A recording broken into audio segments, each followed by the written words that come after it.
Hi everyone, ব্যাঙ্গালোরে যাত্রা শুরু হয়ে গেছে হায়দ্রাবাদ থেকে। দেখো, এটা আমরা এসেছি বাস স্ট্যান্ডে। এখানে একটা গাছিবলি বলে এখানে অনেক জায়গাতেই বাসগুলো স্ট্যান্ডে দাঁড়ায়। দেখো, বাসে উঠে পড়েছি এখন। এটা হলো আমাদের সিট। দেখো, পাশের সিটগুলো দেখে নাও, তারপরে তোমাদের বলছি। এই দেখো, বাইরের রাস্তাগুলো দেখে নাও। হায়দ্রাবাদটা কি সুন্দর লাগে রাত্রিবেলা দেখতে। আর দেখো, আমাদের বাসেতে টিভিও ছিল, কিন্তু টিভিতে আমরা কিছু এক্স্যাক্টলি বুঝতে পারছিলাম না, কেন কি সব তেলেগু মুভি ছিল। টিভি দেখে আমরা বুকিং করেছিলাম, বাট টিভিতে আমরা কিছু বুঝতে পারছিলাম না। এটা মেন একটা প্রবলেম হয়ে গেছিলো। আর এ দেখো, বাসে উঠতেই আমাদের একটা করে প্যাকেট দিয়ে দেওয়া হয়েছে। সেই প্যাকেটে কি আছে তোমাদের সাথে সেটা শেয়ার করে নিচ্ছি, দাঁড়াও। আমরা একটু চিপস নিয়ে এসেছিলাম। রাত্রির 11:30টার দিকে বাস ছিল, হায়দ্রাবাদ টু ব্যাঙ্গালোর। আমার সেই ফ্রেন্ডের বিয়ে বলেছিলাম না, সেখানে যাওয়ার জন্যে আমরা এখান থেকে বাসে যাচ্ছিলাম। আসার সময়টা ফ্লাইট করেছি, বাট যাওয়ার সময়টা বাস করেছি। বাসটা খুব কমফর্টেবল, এখানে বালিশ আছে, ভালো করে ঘুমানো যাবে। এই দেখো, অনেক কিছু দিয়েছে। একটা পেপার বোটেস দিয়েছে, একটা লিটল হার্টস দিয়েছে, একটা ভুজিয়ার প্যাকেট দিয়েছে, একটা দেখে পেপার বোটের চিক্কি দিয়েছে, আর একটা ক্রিম রোল দিয়েছে, আর একটা ওয়াইপও দিয়েছে হাত মোছার জন্য। এরকম দুখানা প্যাকেট দিয়েছিল, আর একটা করে জলের বোতলও দিয়েছিল 500 ml-এর। তো এগুলো সব ওরা দিয়ে দিয়েছে। এগুলো আমরা পরে খাবো। এখন একটা চিপসের লেস এনেছিলাম, সেটাকে অলরেডি খাওয়া শুরু করে দিয়েছি আমরা বাসে উঠেই। তোমাদের বলেছিলাম না, সে আমার ব্যাঙ্গালোরে ভুবনেশ্বর থেকে এসে ব্যাঙ্গালোর ফ্রেন্ডের বিয়ে আছে। এই দেখো সেই জলের বোতলটা। তো সেখানেই আমরা যাচ্ছি আজকে। দেখলে ওরকম হায়দ্রাবাদেতে ব্যাঙ্গালোরের প্রচুর বাস যায়, আর প্রচুর লোকে সেই বাস সার্ভিসটা নেয়, আর বাস সার্ভিসটা খুবই ভালো। খুব কমফর্টেবলি তুমি ঘুমিয়ে যেতে পারবে, আর তুমি আরামসে পৌঁছে যাবে। দেখো কি সুন্দর রাস্তাগুলো দেখতে লাগছে, দেখছো। একটু পরে বলেছে ডিনার ব্রেক দেবে না বলেছিল, কিন্তু বোধহয় কোথাও টয়লেটের জন্য দাঁড়াবে একবার। তো ওয়াশরুম, সেখানে ওয়াশরুম থাকবে, চাটা থাকবে। তো আমরা দেখি একটা চা পারলে খেয়ে নেবো সেখানে। তো সেই হলো ব্যাপার। এই দেখো, ওর এখনও মিটিং শেষ হয়নি, মিটিং করছে, আর আমি একটু তার মধ্যেখানে রাস্তাগুলো দেখে নিচ্ছি। এবার আমাদের যেদিন যাচ্ছি সেই দিনটা থাকবো, তারপরে আরও 2 দিন থেকে তারপরে ফ্রেন্ডের বিয়ে অ্যাটেন্ড করে আবার হায়দ্রাবাদ ফেরা। এখানে সব জায়গা থেকেই হায়দ্রাবাদ থেকে বাস সার্ভিস আছে, খুবই ভালো। ব্যাঙ্গালোর চলে, আরও অনেক জায়গায় চলে।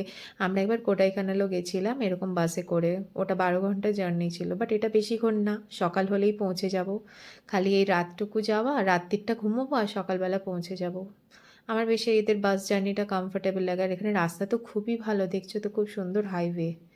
এই দেখো, আমি বলছিলাম না একটা জায়গায় ব্রেকে দাঁড়াবে, আর আমরা এসে এই যে চা খেয়ে নিচ্ছি, একটু চা খাবো, তারপরে একটু ওয়াশরুম কেউ গেলে এখান থেকে যাবে, বাট বেশিক্ষণ দাঁড়াবে না। দেখো, এটা ইরানি চায়, দেখছো। প্রথমে ওরা দুধ ফোটানো নিল, আর লিকারটা বানিয়ে রাখে, লিকারটাকে এতে অ্যাড করে দেয়। এটা এখানে হায়দ্রাবাদের স্পেশাল চায় হচ্ছে ইরানি চায়। খেতে এমনিতে ভালো হয়, সুন্দরই হয়, খেতে খুব ভালো, কিন্তু মিষ্টিটা যেন একটু বেশি। কেন কি দুধ ফোটানোর মিষ্টি থাকে, আবার লিকারেও ওরা একটু চিনি দিয়ে রাখে, সেই জন্য আমার মিষ্টিটা যেন একটু বেশি লাগে। এখন কী বলো তো, আমাদের কম মিষ্টি খেয়ে খেয়ে অভ্যেস তো, আর বেশি মিষ্টি খাওয়া যায় না, এটাই একটা প্রবলেম। নাহলে খেতে খুব সুন্দর, ঘন দুধের একদম ফুটিয়ে ফুটিয়ে দুধটাকে ক্ষীর করে বানায়। আমি তো মাঝে মাঝে বলি লিকারটা অ্যাড করে না, ওই দুধটাই দিয়ে দাও, আমি ওটাই খাবো, ওটাই বেশ ভালো লাগে খেতে। তো এই দেখো, অনেকে এখানে বসে ডিনারও করছে। আমরা আজকে ডিনার করে বেরিয়েছি, তাই জন্য ডিনারটা করলাম না। অফিসের মিটিং ছিল, ডিনার করে একবারে 11:30টার বাস নিয়েছি, যাতে বাসে উঠে জাস্ট ঘুমিয়ে পড়বো। এই দেখো, পাশাপাশি এরম অনেক বাস দাঁড়িয়ে আছে, দেখছো। সবাই যাচ্ছে হচ্ছে কোথাও না কোথাও, কোনো না কোনো ডেস্টিনেশনে সবাই যাচ্ছে। এবার রাত অনেক হলো, এবার আমি একটু রাস্তা দেখবো, তারপরে ঘুমিয়ে পড়বো। একটুখানি শুয়ে শুয়ে এই রাস্তাটা দেখে নিলাম। Good night. আর এই দেখো, মর্নিং হয়ে গেছে, আর আমরা ব্যাঙ্গালোর ঢুকে পড়েছি। আর বেশিক্ষণ নেই, এবার তাড়াতাড়ি নামবো। এই যে উই ওয়ার্ক দেখছো, এখানে অনেক এরকম কোওয়ার্কিং স্পেস আছে। আমারও ইচ্ছে আছে একদিন এখানে কোওয়ার্কিং স্পেসে বসে কাজ করার। এই দেখো, অটো করে যাচ্ছি, আমরা নেমে পড়েছি বাস থেকে। এবার একটা ব্রেকফাস্টের দোকানে যাব, সেখানে গিয়ে ব্রেকফাস্ট করব। এখানে বেশ সকাল সকাল গরম গরম ইডলি বানায়, ধোসা বানায়, এগুলো খেতে খুব ভালো লাগে। সেই জন্য ভাবলাম একবারে ব্রেকফাস্ট করে হোটেলে গিয়ে একটু রেস্ট নেবো, তারপরে আবার বেরোনো যাবে।